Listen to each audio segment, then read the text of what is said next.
Ito yung sinasabi ni BP Sara eh. Laruan yung mga mahihirap. Ma'am, pinatigil na po ang distribution ng 20 pesos na bigas. Ano sa tingin niyo naging nasunod kaya ito dahil sa sinabi niyo nga po na very untimely siya for the, rather, timely for the election. Parang hindi naman siya pangalaman sa election.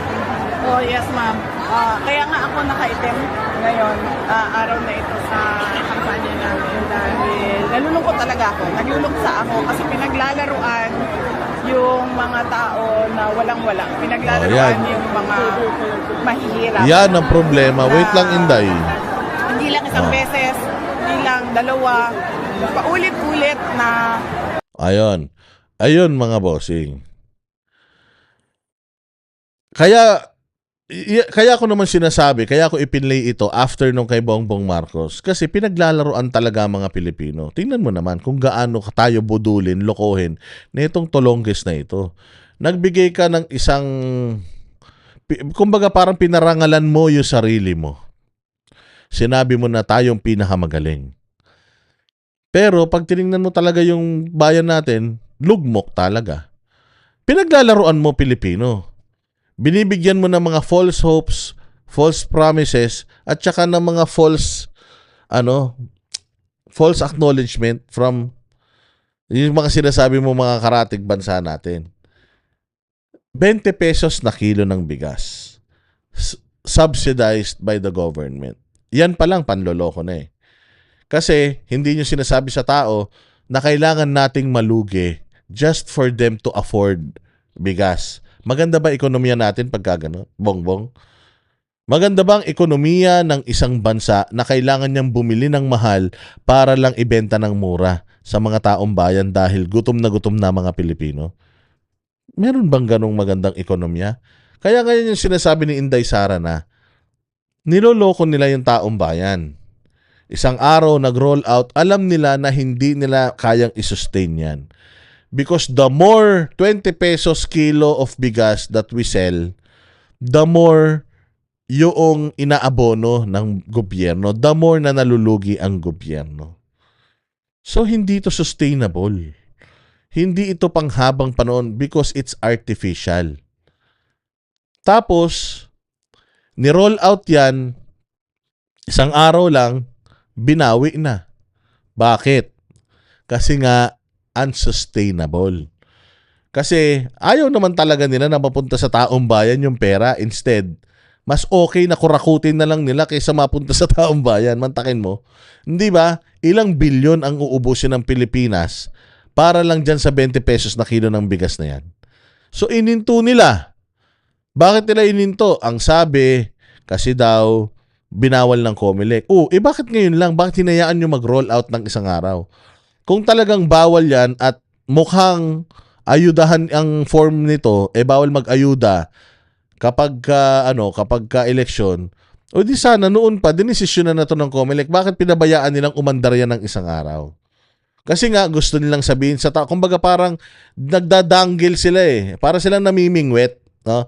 Nagdadanggil sila ng bingwet doon sa mga kahagat na tao para sabihin na ay kaya pala eh. Iboboto ko tong mga ito para magtuloy-tuloy yung serbisyo na 20 pesos na kilo ng bigas. Maniwala kayo. These people, pag nanalo sila, wala yan. Hindi yan sustainable. Alam ni Tito Soto, alam ni Lacson, alam ni alam ni sino pa mga galing sa kabila, alam ni Camille Villar yan. Na every time na nagbibigay ka coming from your pocket, nalulugi ka. Napapasaya mo yung tao pero nalulugi ka. This time, sinong sumasaya? Tao, yes. Sino nalulugi? Tao rin. Gobyerno, because we are giving. We are giving more than we are actually getting. Yun ang mali. Kasi ang gobyerno parang negosyo din yan. Kailangan ang Pilipinas, nakakakolekta siya ng pera para meron siyang gastos yan para sa bayan niya. Ngayon, kung mas malaki yung ginagastos natin sa Pilipinas, at mas konti yung nakukuha natin or kinikita ng bayan natin, babagsak ang Pilipinas. Bakit? Kasi uutang tayo ng uutang. Para yung yung cost of living natin, maabot lang natin. So, dahil mangungutang tayo, konti ang papasok, hindi natin mababayaran yung mga inuutang natin. Versus, ang ginagastos natin, halimbawa, 10 piso, kumikita ang gobyerno na 50 pesos, o pwede pa tayong mangutang para mas malaki yung pera na i-invest natin sa bayan natin. For infrastructure, healthcare, lahat-lahat. Mababayaran natin yon. Why? Kasi nga, malaki yung ano natin malaki yung income ng Pilipinas. Hindi Mas malaki yung ginagastos natin kaysa sa pumapasok na pera sa atin. So, bad ano po yun? Bad economics po yun.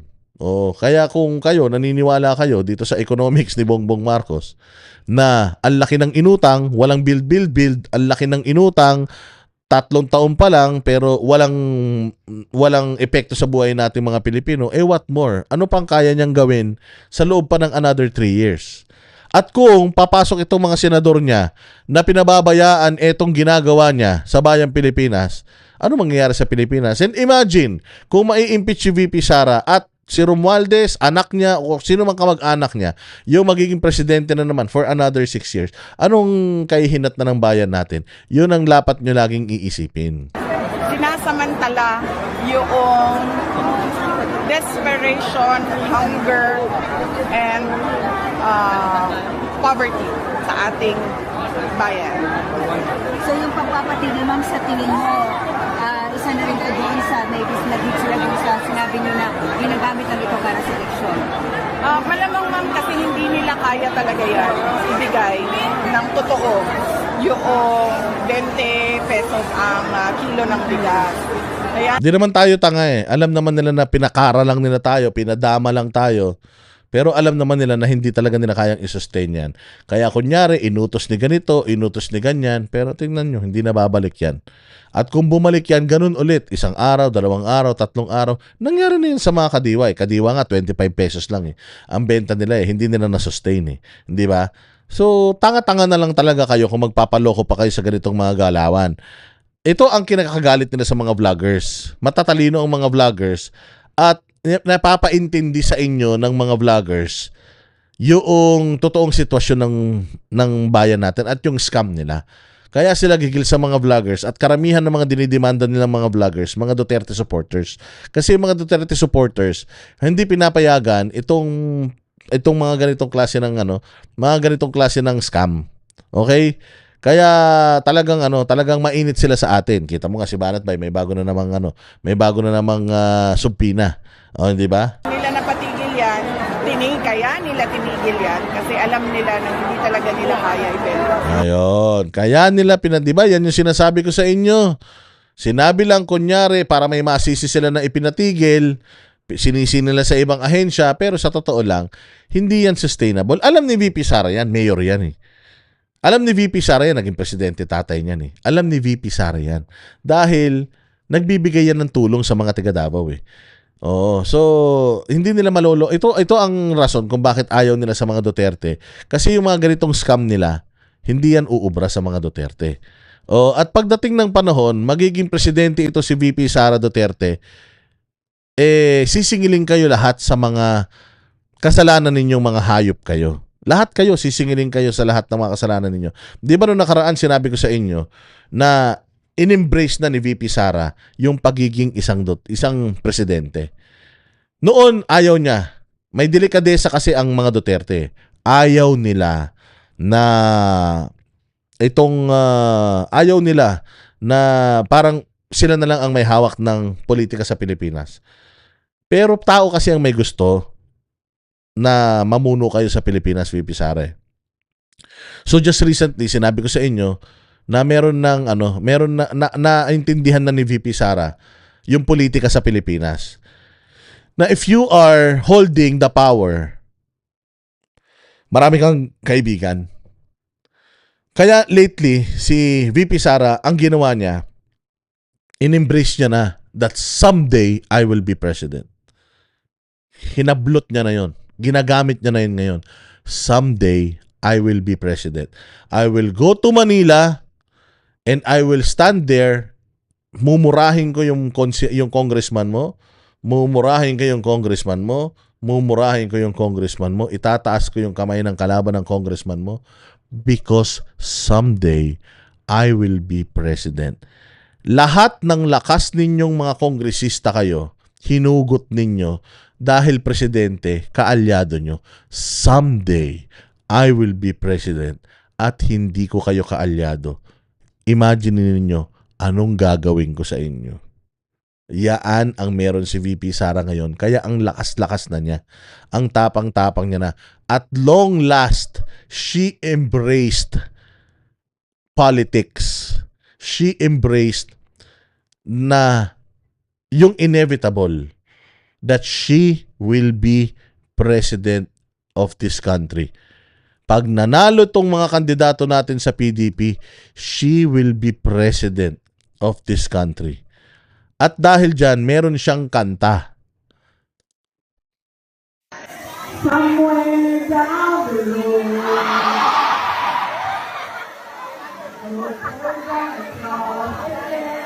It doesn't really matter when. Ayan. Anong ibig sabihin ng kanta na yan, mga bossing? Ito yung sinasabi ko sa inyo na at long last, Inday Sara grabbed it, Inday Sara embraced it, Inday Sara is now holding it sa kamay niya. Ano yun? That I will be president someday. She's asserting it. I will be president someday. And somewhere down the road, our roads are gonna cross again. Gets nyo? Ha? Darating yung panahon when I am president that our roads will cross. That our path will cross. Putang ina nyo, humanda kayo sa akin. Ito na yun. Ito na yung sinasabi ko, kaya palakpakan natin yung ating sarili. Because at long last, nagising na si Inday Sara. For the longest time, ayaw niya niyan. Nagkaroon ng Run Sara Run movement, ayaw ni Inday niyan. Ayaw niya. Pinagalitan pa kami niyan. Huwag kayong mag-rally. Magka-traffic, ako pa sisisihin dyan. Ginanon pa kami niyan. Noong nagra-Run Sara Run kami dyan sa may Senado. Dyan sa may kabaan ng Rojas. Ganun ang ginawa sa amin yan. Dahil ayaw niya talaga. Ayaw niya, I will not run for president. Number 1 ka, tumakbo ka vice president. Gusto nga niyan, mayor lang. Ayaw niyan. Kaya lang, sa nakikita niya, whether she run or not, Duterte siya eh. She's a threat. Kahit kaibigan ko sila, tinulungan ko pa mga putang ina niyan. Umikot ako sa buong Pilipinas para ikampanyang mga hayop na yan. Tapos ganito pa ginawa nila sa akin. So kahit anong mangyari, they will really try to pin me down and to break our family. Wawarakin nila yung pamilya ko.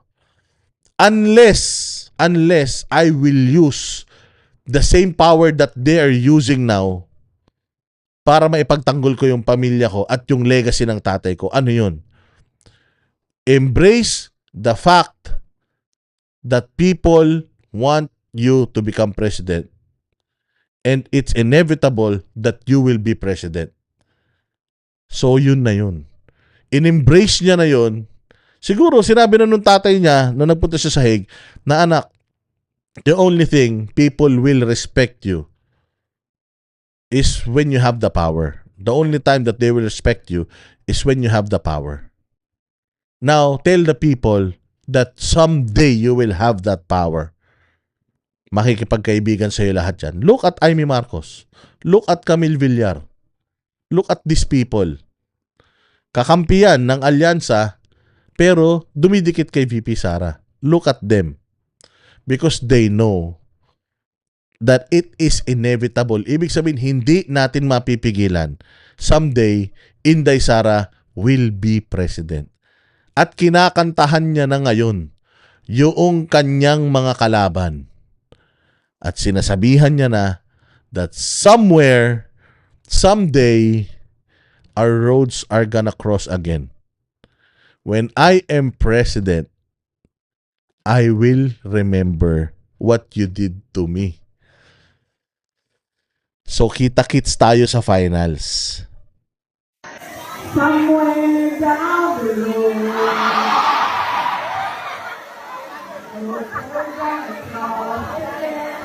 It doesn't really matter when.